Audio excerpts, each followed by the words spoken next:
जय गुरुदेव। दोस्तों और मित्रों, परम संत बाबा जय गुरुदेव के प्यारे सत्संगियों, परम संत बाबा जय गुरुदेव ने आप सभी मानव समाज के लिए एक आश्रम बनवाया। आश्रम में एक मंदिर है, जय गुरुदेव योग साधना मंदिर। सभी धर्मों की मानव समाज की वहाँ एक मनोकामना पूर्ण होती है। एक मनोकामना का मतलब है, चाहे अंड खंड ब्रह्मांड, चाहे सामाजिक, चाहे मानसिक, चाहे आत्मिक, कोई भी वस्तु इच्छा आप प्रकट कर दीजिए। जीता जागता देवता बैठा हुआ है मंदिर में, वो आपकी मनोकामना पूर्ण कर देगा। दूसरा मंदिर परम संत बाबा जय गुरुदेव ने खितौरा में बनवाया, जो उनका खुद का है। वहाँ पर अमृत जल मिलता है। अमृत जल शारीरिक रोगों में काम आता है। आप दो स्थान पर जाइए, मथुरा जाइए जहाँ बाबा जी की पावन भूमि है, जहाँ बाबा जी ने मानव समाज को कर्म और धर्म का पाठ पढ़ाया। दूसरा मंदिर खितौरा में है, पावन भूमि जहाँ उनका जन्म स्थान है। इतना पवित्र स्थान, सारे तीर्थ धाम आपके चरणों में। हे गुरुदेव, प्रणाम आपके चरणों में। जितने भी तीर्थ होते हैं वो सब गुरु के चरण कमलों में होते हैं। दो स्थान हो गए। तीसरा स्थान है साध की संगत।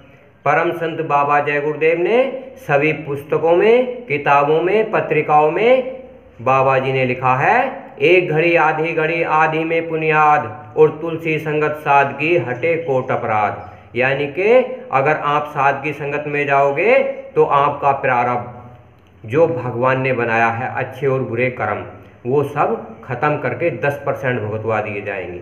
परम संत बाबा जय गुरुदेव ने साफ साफ कहा था, मैं फावड़े का सुई कर देता हूँ। और जब तुम मेरी नाम की मस्ती में कहीं जा रहे होते हो, अगर कांटा भी लगता है तो मैं वहाँ अपना हाथ लगा देता हूँ। जय गुरुदेव। देखो दोस्तों, हमें इस संसार में, समाज में बहुत सारे इंसान मिलते हैं। वो सबकी चर्चाओं में आता है कि दुनिया में कहीं ना कहीं भगवान है, कहीं ना कहीं कुल मालिक परमात्मा है। आज हमें तुम्हें सबको विचार करना चाहिए, क्या वो सभी जहाँ भी हम जा रहे हैं, किसी सत्संग में जा रहे हैं, किसी गुरुद्वारे में जा रहे हैं, किसी चर्च में जा रहे हैं, हम एक दूसरे से इतने तो हक हमारा बनता ही है, हम उससे बूझें जो सृष्टि का कार्य करता है, जो इसका संचालन करता है, वो हमने भगवान वास्तव में देखा या नहीं देखा। अगर आपने भगवान नहीं देखा तो ये आपका अनमोल जो शरीर था, जो हरि मंदिर था, वो आपका व्यर्थ चला गया।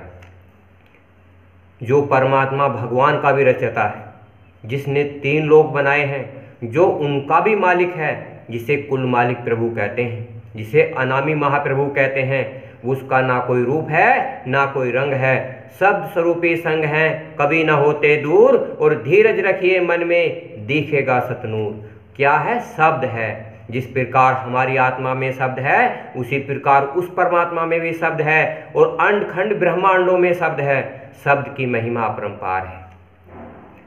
शब्द 2.5 अक्षर प्रेम का, पढ़े सो पंडित होए। 2.5 अक्षर कौन सा होता है? शब्द होता है। जो जीव आत्माएं इस सृष्टि में आती हैं मनुष्य शरीर धारण करके, सदगुरु के, गुरु के और साध के बताई युक्ति से अपने अंदर भगवान परमात्मा को और परमात्मा की 8 कलाओं को और भगवान की 8 कलाओं को और इंसान की 8 कलाओं को ये कौन बताते हैं? गुरु बताते हैं, सदगुरु बताते हैं और साध बताते हैं। आज हमें तुम्हें सबको सोचना चाहिए, क्या कोई, जब हम इस दुनिया में सबके पास जाते हैं, जितने भी धार्मिक संस्थाएं होती हैं, क्या हमें भगवान दिखाई दिया? वो परमात्मा दिखाई सुनाई दिया? अगर हमें वो दिखाई सुनाई नहीं देता तो हमारा तन मन धन बेकार चला गया। आज हमें ऐसे महात्मा की खोज करनी है जो हमें भगवान को साफ साफ स्पष्ट दिखाई दे। जिस प्रकार से हम अपने घर परिवार को देखते हैं, उसी प्रकार से वो परमात्मा, वो भगवान आपको साफ साफ स्पष्ट सुनाई देता है। उसकी महिमा अलौकिक है। आप विचार करिए, इंसानों को इंसानों से प्रेम होता है और मन को भगवान से प्रेम होता है, आत्मा को परमात्मा से प्रेम होता है। आपने देखा नहीं समाज में, जब आप इंसान इंसान से प्रेम करते हो तो आपका घर परिवार समाज बढ़िया चलता है। उसी प्रकार जब मन किसी देवताओं के स्थान पर जाता है, किसी सत्संग में जाता है, उसकी महिमा गाता है तो मन को शांति मिलती है। उसी प्रकार से आत्मा परमात्मा का भजन करती है। आत्मा चाहती है मुझे करोड़ों जन्म में जो यातनाएं मिली हैं, जन्मत मरत दुखी दुख होई, तो उन दुखों से बचने के लिए आत्मा परमात्मा का भजन करना चाहती है। भजन का मतलब है इस धरती पे भी हम रहें 100 साल तक और अपने घर भी 2 मिनट 10 मिनट देख के आएँ कि हमारी आत्माओं का घर कहाँ है। ये चीज़ परम संत बाबा जय गुरुदेव ने साफ साफ शुद्ध हिंदी भाषा में बताई, जिससे कि मेरे बच्चे गरीब और अमीर दोनों समझ लें, जिससे कि उन्हें कोई त्रुटि पैदा ना हो, कोई गलत फहमी पैदा ना हो। 3 चीज़ सर्वोपरि संसार में, सेवा सत्संग और भजन। अगर आप 3 चीज़ कर लोगे तो आपका आत्मकल्याण और मोक्ष मुक्ति मिल जाएगी। मैं कुछ किताब के माध्यम से आपको कुछ बातें बताता हूँ परम संत बाबा जय गुरुदेव की कही हुई। भाइयों बिरथाई जन्म गमाया, चरखे का भेद नहीं पाया। चरखा होता है ये मनुष्य शरीर, आपने देखा नहीं, आप सारी संगतों में जाते हो, कभी आपने इसका भेद पाया? ये मनुष्य शरीर इंसान के अंदर आया तो आया कहाँ से? माँ के गर्भ में आया बच्चा, तो बना कैसे? इस प्रकृति ने, उस भगवान ने उसे बनाया, तो ये कहाँ से आया, कहाँ जाएगा? आत्मा को ये सोचना चाहिए। क्या हम कोई ऐसा महात्मा इस सृष्टि में होना चाहिए जो हमें आंख बंद करके दिव्य दृष्टि से ये पता कर दे कि वो आत्मा रहने वाली कहाँ की है और हम आए कहाँ से हैं? वही महात्मा सच्चा होता है, वही सबका हितकारी होता है। आत्माओं को लेने के लिए परमात्मा आता है और मन को लेने के लिए भगवान आता है और शरीर को लेने के लिए भी परमात्मा मनुष्य शरीर धारण करके आता है, जिससे कि वो सच बराबर तप नहीं, झूठ बराबर पाप, और जिसके हृदय साच है उसके हृदय आप। अगर आप सच्चाई पर चलोगे तो परमात्मा भगवान मिलेंगे, अगर आप बुराई करोगे तो नहीं मिलेंगे, अगर आप मिलोनी कर दोगे तो भी वो परमात्मा नहीं मिलेगा। आपने देखा नहीं समाज में कुछ आधा तो सच बोलते हैं, आधा झूठ बोलते हैं, तो वो परमात्मा आपको सब जानता है, चालाकी जानता है, बुद्धिमानी जानता है और ज्ञान तो उसने ही दिए हैं। आप उससे परमात्मा से चालाकी दिखाओगे, भगवान से चालाकी दिखाओगे और इंसानों से चालाकी दिखाओगे तो आप अपने आप को नरकों में भेज रहे हो, गड्ढे में डाल रहे हो, आपको दुख अपार मिलेंगे अगर आप ऐसा करते हो। शील क्षमा संतोष विरह विवेक सेवा और सत्संग और भजन, ये मनुष्य शरीर की कलाएं हैं जिससे आत्मकल्याण होता है। जब चरखा बन कर आया, खूब नहलाया उसे दूध पिलाया।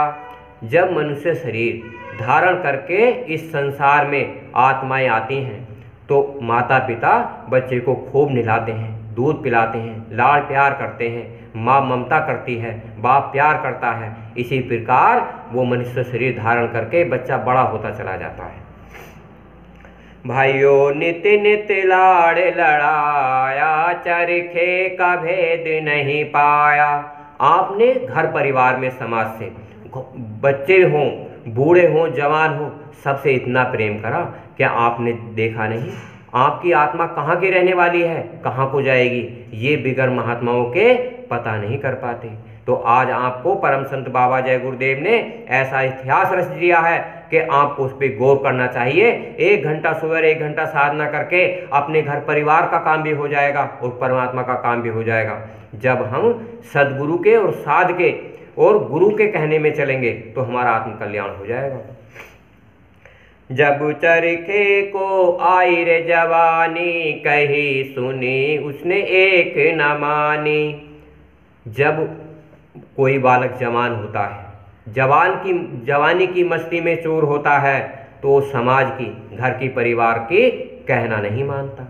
वो दिन बड़े अनमोल होते हैं क्योंकि भगवान जवानी में मिलता है, हर काम जवानी में होते हैं, और बुढ़ापा तो भगवान को बीमारियों के कारण इतना ग्रस्त हो जाता है कि सुमरन भजन ध्यान करने की सही युक्ति भी नहीं कर पाता। तो ये जवानी बड़े होशियारी और बड़ी चालाकी से प्रयोग करनी चाहिए, जिससे हम अपने घर परिवार का समाज का काम भी कर सकें और परमात्मा और भगवान को भी प्राप्त कर सकें। 2 घंटे का समय ऐसा होता है जो बहुत अनमोल होता है। आप अपने घर परिवार के काम बड़े सचेत ढंग से करिए, पर भगवान का काम भी बड़े होशियार बड़े चालाकी से करिए, क्योंकि काल झकोले मारता है मिनट मिनट सेकंड सेकंड में। भाइयों नित नित पाप कमाया, चरखे का भेद नहीं पाया। जब इंसान जवानी में आता है वो नित नित पाप कमाता है, हर क्षण पाप कमाता है, किसी को बुरा बोलता है, किसी की भलाई करता है, और भलाई बुराई में जवानी के वो दिन चले जाते हैं। और जब अंत समय में भगवान का भजन करता है तो भगवान इतनी दया नहीं कर पाता जो कि उसका मोक्ष और मुक्ति मिल जाए, उसे दर्शन हो जाए, तो फिर उसे बहुत मनुष्य शरीर जन्म लेने पड़ते हैं। परम संत बाबा जय गुरुदेव ने कहा था, जन्मत मरत दुखी दुख होई। अगर आपने साल 2 साल बड़ी कठोर मेहनत करके भगवान प्राप्त कर लिया तो आपको फिर इतनी आसान युक्ति मिल जाएगी कि आगे को कम मेहनत करनी पड़ेगी। आपने देखा नहीं, जब बच्चा पढ़ लिख लिया जाता है, एमए कर लिया जाता है, तो फिर उसे कक्षा 1 और एमए की किताब पढ़ने की ज़रूरत नहीं पड़ती, क्योंकि सब डिग्रियां प्राप्त हो जाती हैं। उसी प्रकार जब आप भगवान की साधना कर लोगे, भगवान के दर्शन कर लोगे, भगवान के लोगों को देख लोगे, फिर आपको साधना बहुत कम करनी पड़ती है, क्योंकि उस परमात्मा के आप दर्शन कर चुके होते हो। साधना तो अंत समय तक होती है, पर उसकी चिंता नहीं रहती। 3 चीज संसार में, डर, भय और चिंता, ये जब तक लगी रहेंगी जब तक आप भगवान को नहीं देखोगे, परमात्मा को नहीं देखोगे। जब चरखे को आया रे बुढ़ापा, जब सूझा रे उसे अपना रे आपा। इसी मनुष्य शरीर को जब बुढ़ापा आता है, शरीर निर्बल हो जाता है, दुर्बल हो जाता है, तो जब याद आती है कि ये संसार हम आए और हमने कुछ नहीं करा। ये धन माया और महल खजाने, इनको मूर्ख अपना जाने। ये हम इसे धन माल खजाने को अपना जानते हैं, पर ये अपने नहीं होते। आपने देखा नहीं, पीछे के इतिहास में राजा राम चले गए, कृष्ण चले गए, इस मनुष्य शरीर से किसी का वास्ता नहीं रह जा। राजा महाराजा, राजा सिकंदर थे, वो सब चले गए। कितने ऋषि मुनि महात्मा चले गए। इसी मनुष्य शरीर में रहकर, हरि मंदिर में रहकर अपनी आत्माओं को जगाओ। जिस प्रकार हम संसार में आँख खोल के रहते हैं, अंतर दिव्य दृष्टि से आँख खोल के रहो। भगवान को देखो, परमात्मा को देखो, देवी देवताओं को देखो, जो आपका पूर्ण अधिकार है। भाइयों दुर्बल हो गई काया, चरखे का भेद नहीं पाया। दुर्बल काया हो जाती है अंत समय में। हाथ पैर काम करना बंद कर देते हैं, आंख भी काम करना बंद कर देती हैं, और जुबान भी तुतलाना शुरू कर देती है। उस समय पे घर परिवार के कहते हैं जाओ घंटे 2 घंटे भगवान का नाम ले लो। भगवान भी उस समय पे साथ नहीं देता, क्योंकि जो काम जवानी में होते हैं वो बुढ़ापे में नहीं होते। 3 काम लगातार होते हैं, शारीरिक, मानसिक और आत्मिक। जिसने ये तीनों काम एक साथ किए उसकी कभी हार नहीं होती। जो एक काम करता है उसकी कभी जीत नहीं होती। अगर आपने शारीरिक काम तो संसार के कर लिए और आत्मा 84 में चली गई, कीड़े मकोड़े मच्छर बन गई, तो आपकी दुर्गति हो जाएगी। अगर आपने मन के काम करे, दुख और सुख का भोग करा, दुख भी भोगा और सुख भी भोगा, तो भी आपकी आत्मा अधोगति में चली जाएगी, 84 लाख में चली जाएगी। अगर आपने परमात्मा का काम किया, किसी गुरु के, किसी सदगुरु के और साध के बताए से काम करा, तो आपके तीनों काम हो जाएंगे, सांसारिक, मानसिक और आत्मिक। यानी कि संसार में आप निरोगी रहोगे। अंत समय तक केवल 10% का भुगतान कराया जाता है, जो शरीर को, आत्मा को, मन को संतुष्टि करता है, निरोगी बताता है। इसी वीडियो को दोस्तों मैं समाप्त करता हूं, और आप इस वीडियो को लाइक कीजिए, शेयर कीजिए, यार दोस्तों को बताइए। आपका आत्म कल्याण होगा अगर आप साध की संगत से जुड़ोगे। मेरी आपसे प्रार्थना है, आप सभी मथुरा जाइए और खितौरा जाइए, एक मनोकामना मांगिए, जिससे कि आपकी आने वाले समय में बहुत लाभ होगा। परम संत बाबा जय गुरुदेव ने कहा, आने वाला समय बहुत कष्टों का समय है। जय गुरुदेव।